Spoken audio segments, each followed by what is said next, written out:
Bueno, vamos en esta clase a desarrollar un tema que es central dentro del derecho de familia, que hace al divorcio. El divorcio, como ustedes saben, dentro del artículo 435, inciso C del Código Civil y Comercial, es una de las causales de extinción del matrimonio. Entonces, es bueno hacer un recorrido histórico para entender cómo es en la actualidad la regulación que propone el Código Civil y Comercial del divorcio. Enseñan algunos autores, como por ejemplo Belluccio, de que históricamente la mujer era tratada como una cosa. Y dentro de ese tratamiento como una cosa se podía apropiar el hombre mediante la violencia o mediante la compra. ¿A qué viene esta introducción? En que en antiguas regulaciones, como por ejemplo en la India, en las leyes de Manú, o en Babilonia, mediante el Código de Hammurabi, también en Atenas, también en el derecho romano, y en fin, en innumerables regulaciones, existía lo que se denominaba el repudio. Quiere decir que la mujer, fundamentalmente, aunque este derecho después se le fue reconociendo en algunos ordenamientos a las mujeres, era directamente abandonada por quien había contraído matrimonio con ella. Este repudio, que se fue morigerando fundamentalmente a partir de la influencia de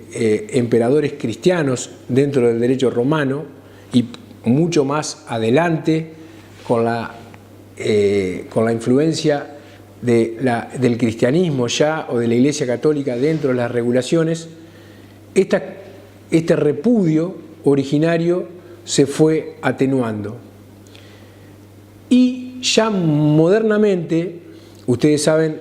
la Revolución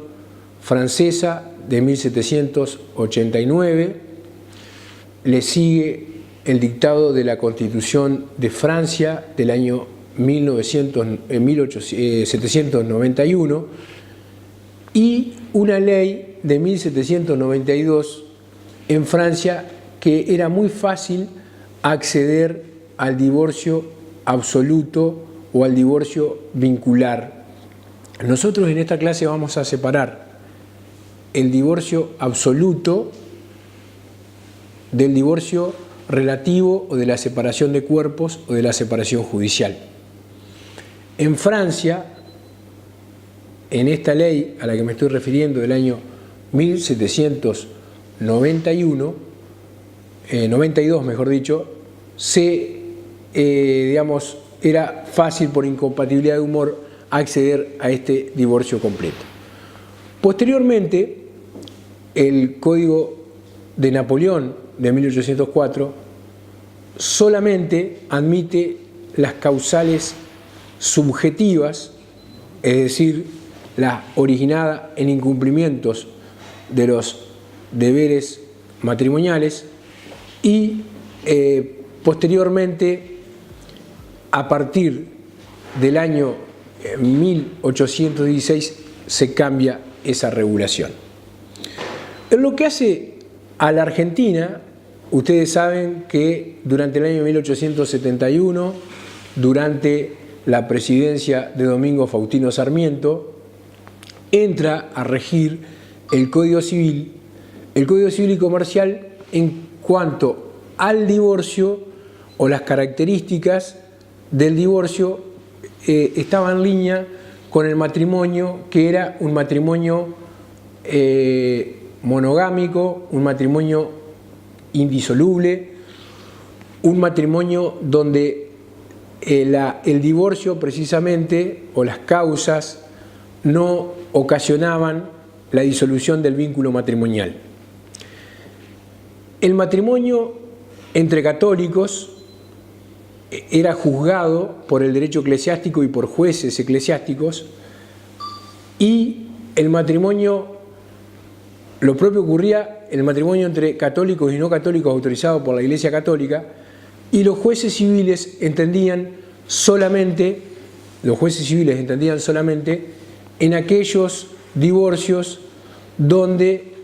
se trataba de matrimonios no autorizados por la Iglesia Católica entre no católicos. Entonces, las causas eran siempre subjetivas, era el adulterio, la tentativa contra la vida de uno de los cónyuges y los malos tratos. Este régimen instalado en el Código Civil y Comercial recién fue modificado por la Ley 2393 del año 1888, la 2393 del año 1888. Allí el presidente era Juárez Celman y se consagra la Ley de Matrimonio Civil, la muy conocida Ley de Matrimonio Civil, que tiene como principal novedad que ya el matrimonio es celebrado ante la autoridad pública previo al matrimonio religioso, y que se aceptaba el matrimonio religioso siempre y cuando previamente se haya contraído matrimonio civil. Entonces, las causales tampoco disolvían el vínculo y eran también de orden subjetivas y figuraban en el artículo 67, de la Ley 2393. En este recorrido histórico se agregan algunas causales, como las injurias, los malos tratamientos, etc. Pero siempre transcurre este divorcio como una sanción al culpable de ese distracto matrimonial y no requiere la aptitud nupcial, de ahí que el matrimonio o el vínculo matrimonial es indisoluble. Posteriormente, siguiendo esta evolución histórica en el derecho argentino, llegamos al año 1954. Hay un enfrentamiento entre el gobierno del entonces presidente en esa época, Juan Domingo Perón, con la Iglesia Católica. En ese marco de enfrentamiento se aprueba la Ley 14.394, que rige durante un corto periodo que va del 31 de marzo de 1954 al 1 de marzo de 1955 al 56, mejor dicho, sí, rige un poco menos de un año, y que autoriza a los cónyuges separados, si no se acredita en el expediente que ha mediado una reconciliación, el juez, ante el pedido de cualquiera de los dos y habiendo transcurrido un año de la sentencia de separación, dicta el divorcio, que a diferencia del otro requiere la aptitud nupcial. Rige durante un muy breve tiempo, menos de un año, y posteriormente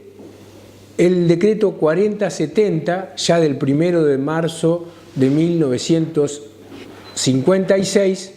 suspende la aplicación de esa ley.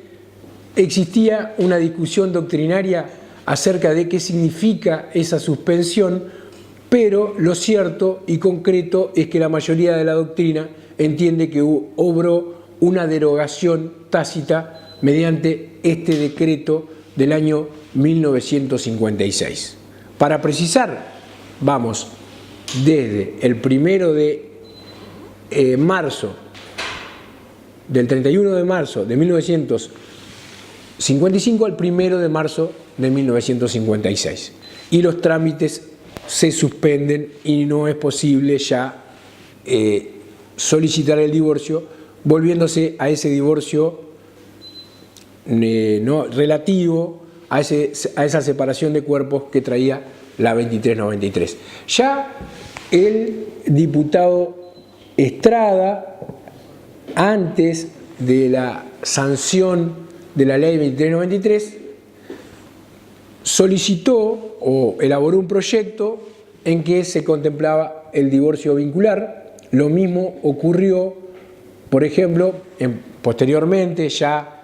en el siglo XX, con distintos proyectos de Nicolás Repetto, Alfredo Palacios, etc. Llegamos entonces al año 1968, allí el presidente era Onganía. Onganía nombra ministro de gobierno a Borda, quien había sido, Guillermo Borda, quien había sido un reconocido doctrinario, quien además había sido juez civil durante muchos años, y tomando como base la legislación española de la época, introduce una reforma a la Ley de Matrimonio Civil 2393 mediante el artículo 67 bis. En realidad, el proyecto de Borda había previsto una audiencia en donde los cónyuges ponen en conocimiento del juez que existen causas que hacen moralmente imposible la vida en común. Una sola audiencia había previsto el proyecto de Borda. El magistrado, si considera, según su ciencia y conciencia, esas causas lo suficientemente graves como para que haya esa imposibilidad de sostener la vida en común, dicta el divorcio en la nomenclatura de la 2393, que no es vincular, y que los cónyuges además pueden pactar distintas situaciones en relación al ejercicio de la patria potestad, en la nomenclatura de ese entonces, a la tenencia, al régimen de visita de los hijos, a la distribución de los bienes, etc. Posteriormente hay una resistencia que, hay una comisión que encabezan Monseñor Plaza y Molinario, que era un profesor de la época, hacen una objeción a este proyecto de Borda del año 1968 y finalmente se redacta este artículo con algunas modificaciones donde se prevén dos audiencias. La segunda debe ser, espaciada en un lapso no menor de 2 meses, sino mayor de 3, y allí, queda la redacción de esta ley, la ley 17711, que tiene como autor a Borda y que introduce la primera en nuestro ordenamiento positivo argentino, noción de una regulación que tiene en cuenta al divorcio como un remedio a una situación de crisis matrimonial y no como una sanción. Pero los efectos de esta sentencia siguen considerándose como cónyuges culpables, salvo que se dejen a salvo los derechos alimentarios de alguno de los cónyuges. Esta es la versión de la 17711. Seguimos recorriendo la evolución histórica y nos vamos a encontrar con que llegamos al año 1986 y hay un famoso precedente de la Corte en 1986, la causa Sijin contra Sachs, donde se declara la inconstitucionalidad del régimen establecido por la ley 2393 en cuanto impedía a los separados o a los divorciados contraer nuevas nupcias y era atentatorio de la dignidad humana, era atentatorio del proyecto personalísimo de vida, y por una votación de 3-2 en esa Corte, en este caso, en este precedente, que es un precedente muy importante, se declara la inconstitucionalidad del régimen y esto motiva, ya en democracia, durante la presidencia del doctor Raúl Ricardo Alfonsín, en el año 1987, con el impulso que toma este precedente o este tema con el precedente de la Corte, se sanciona la 23.515, que entre la mayor novedad es que permite, mediante varias vías, ya vamos a ver cuáles, readquirir la aptitud nupcial a los cónyuges divorciados. Entonces, la 23.515, y digamos que tiene como antecedente algunas disposiciones de la 2393, pero introduce ya una noción de divorcio remedio al permitir primero la separación judicial y luego el divorcio. Mantiene la separación judicial como una concesión a los que abrazan determinados credos religiosos, que creen en la indisolubilidad del vínculo. La 23.515 del año 1987 lo mantiene y da la posibilidad que aquellos cónyuges que estén separados por más de 2 años de hecho sin voluntad de unirse puedan acceder a la separación y pasado 3 al divorcio, que pasados 2 años de la celebración del matrimonio puedan acceder de común acuerdo a la separación y pasado 3 puedan acceder al divorcio. Se mantienen las causales subjetivas tanto para la separación como para el divorcio: el abandono voluntario y malicioso, las injurias graves, el adulterio, el atentado de la vida contra uno de los cónyuges o contra los hijos, etc. Y también hay un divorcio objetivo por cuando la enfermedad, ya sea la adicción al alcohol o a las drogas, hace imposible la vida en común. El otro estaba facultado a solicitar el divorcio también como causal objetiva. Y este régimen de la 23.515 funciona hasta que es derogado por el Código Civil y Comercial 2014, que entra a regir el 1 de agosto del 2015. En el camino hay una rica elaboración jurisprudencial de los tribunales que se fueron dictando fallos a lo largo y a lo ancho del país, que reparaban en la inconstitucionalidad del plazo de espera, que reparaban también en había también dentro del artículo 236 del Código Civil anterior esta posibilidad de pedir la separación o el divorcio de común acuerdo. Y la doble audiencia, los plazos de esperas, fueron siendo declarados inconstitucionales porque se entendía que cada persona tenía derecho a contraer matrimonio y a divorciarse como un derecho humano, inalienable, como un derecho humano vital para las personas. Llegamos así al Código Civil y Comercial 2014, que mantiene el divorcio judicial. Se descartan el divorcio notarial, quiere decir la voluntad expresada ante escribano público, el divorcio administrativo, que por ejemplo rige en Rusia, en Perú, en Brasil, en Colombia, y se descarta también el divorcio privado. El divorcio es judicial. Hay algún error cuando el Código alude al divorcio declarado judicialmente, porque la sentencia de divorcio no es declarativa del Estado, no es declarativa del estado de familia, sino que es constitutiva del estado de familia divorciado, pues una persona deja de ser casado y pasa a estar emplazado en el estado de familia de divorciado. Entonces, en este nuevo código decimos que es judicial, es incausado, como apuntan Mauricio Mirray y Aida Kebelmacher de Carlucci. No quiere decir que no tenga causa, sino que las causas del divorcio son intrascendentes para la ley. Quiere decir que la ley se desinteresa de los motivos que originaron la crisis matrimonial y en su lugar los esfuerzos del legislador y de los jueces se dirige a los efectos de ese distracto matrimonial. No es que no existan causas, sino que las causas son irrelevantes para la ley. Entonces decimos que el divorcio es judicial. se elimina cualquier plazo de espera. Uno se puede divorciar al otro día de contraer matrimonio y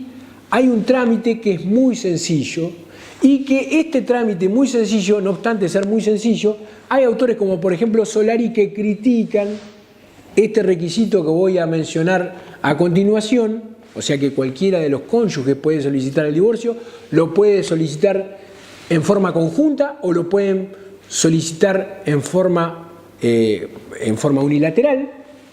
este divorcio, con la condición,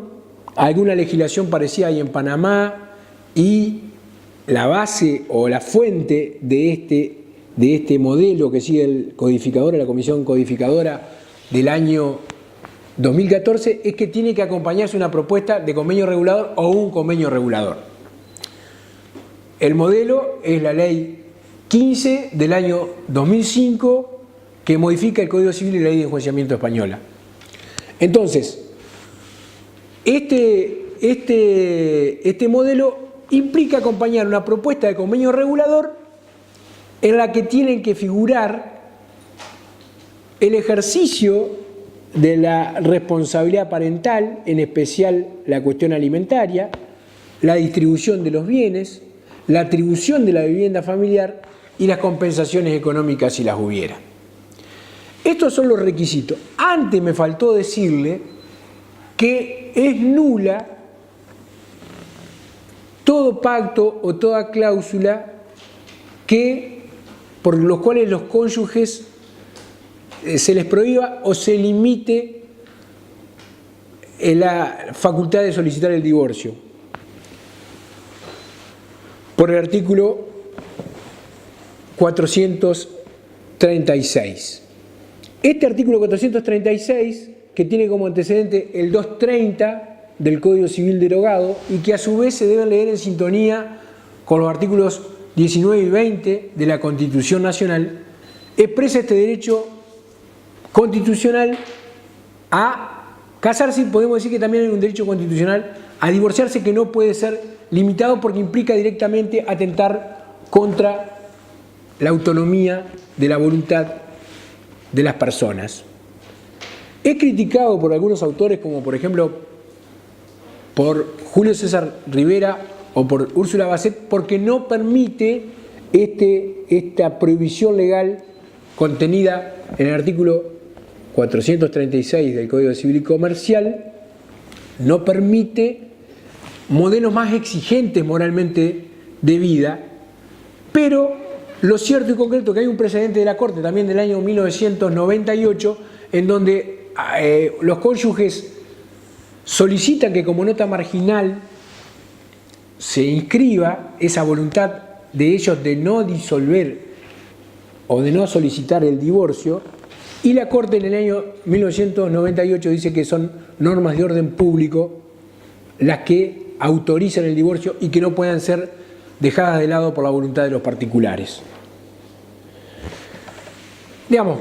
con este antecedente del 230, la Comisión,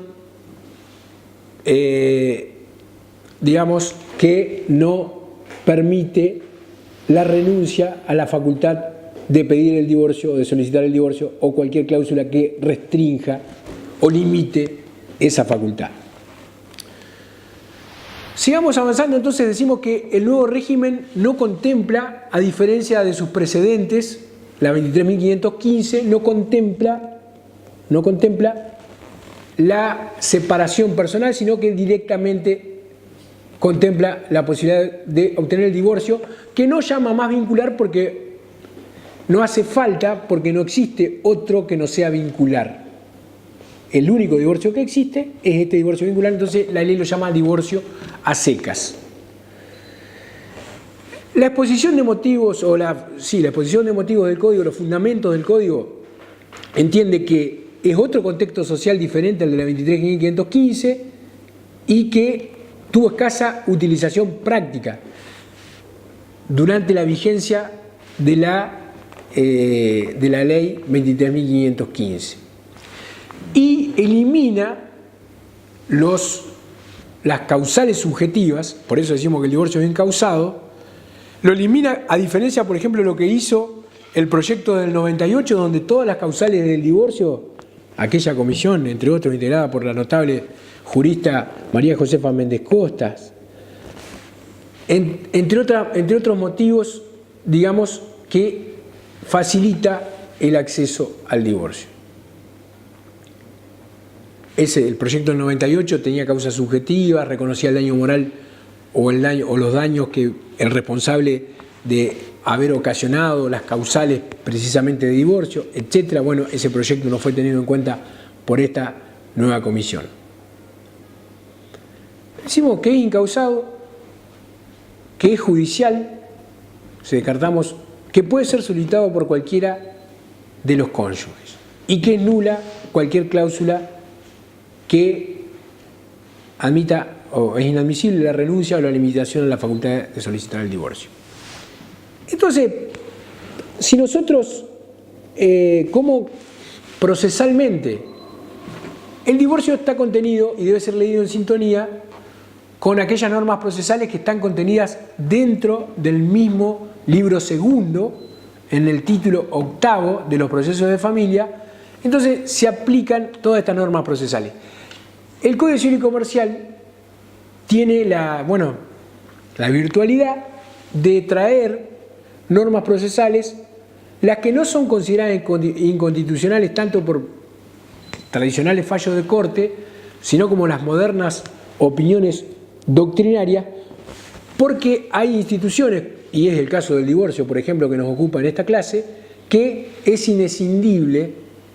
que no se puede separar lo procesal de lo sustancial. Entonces trae algunos lineamientos procesales. La propuesta de convenio regulador, que les expliqué cuáles eran los puntos que trae la propuesta de convenio regulador, puede ser de común acuerdo o puede ser vertida en el mismo escrito, pero con propuestas diferentes, y los acuerdos pueden ser parciales sobre alguno de los puntos que les indiqué, o los acuerdos pueden ser totales. Entonces, en caso de presentarse propuestas de convenio regulador diferente, se debe noticiar a la otra parte, quiere decir corrérsele traslados de la propuesta, y el juez convoca una audiencia y esa audiencia ya no va a tener como finalidad, como tenía en el régimen del Código Civil y Comercial, del Código Civil anterior o de la Ley 17.711, intentar la reconciliación o el avenimiento de los cónyuges, porque eso está vedado al magistrado, sino que simplemente se va a tener que limitar a evaluar la propuesta de convenio regulador. El juez, por el principio de oficiosidad, va a poder ordenar de oficio prueba, las partes también van a poder acompañar toda la prueba que haga a sus derechos, y lo que tiene que controlar el juez previo a homologar es que no sea perjudicial para alguno de los integrantes de la familia. En el caso que sea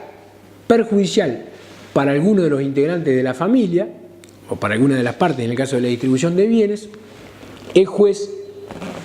va a homologar dicho acuerdo. No lo va a homologar, en caso contrario, cuando no haya acuerdo, obviamente, o cuando el acuerdo propuesto sea notoriamente perjudicial o sea perjudicial para una de las partes. Entonces, ¿dónde se va a dar el acuerdo sobre bienes? Fundamentalmente se va a dar el acuerdo sobre bienes en el régimen de comunidad, pero también puede haber acuerdos sobre bienes en el régimen de separación de bienes cuando existen algunos bienes en condominio, por ejemplo. También se van a poder pactar, de acuerdo a lo establecido en el título séptimo de la responsabilidad parental, todo lo que hace a lo que se denomina el plan de parentalidad, quiere decir el régimen de cuidado de personal, el régimen de comunicación con el progenitor no conviviente en el caso que así se pacte, el régimen de alimentos en sintonía o en consonancia, dice el Código, con lo dispuesto para el régimen de la responsabilidad parental. También la atribución del uso de la vivienda familiar. Vamos a dejar para otra clase ya los efectos de los divorcios. Digamos que este convenio regulador, como un negocio jurídico complejo, porque intervienen las partes y interviene el juez en representación del Estado, uno de los motivos para regularse el divorcio judicial era precisamente la existencia de estos conflictos, o en el caso donde exista reglamentación de cuidado personal, de régimen de alimentos, etcétera, que requiere cierta especialización y ciertos cuidados en los abordajes. Así que bueno, tocamos creo que algunos de los temas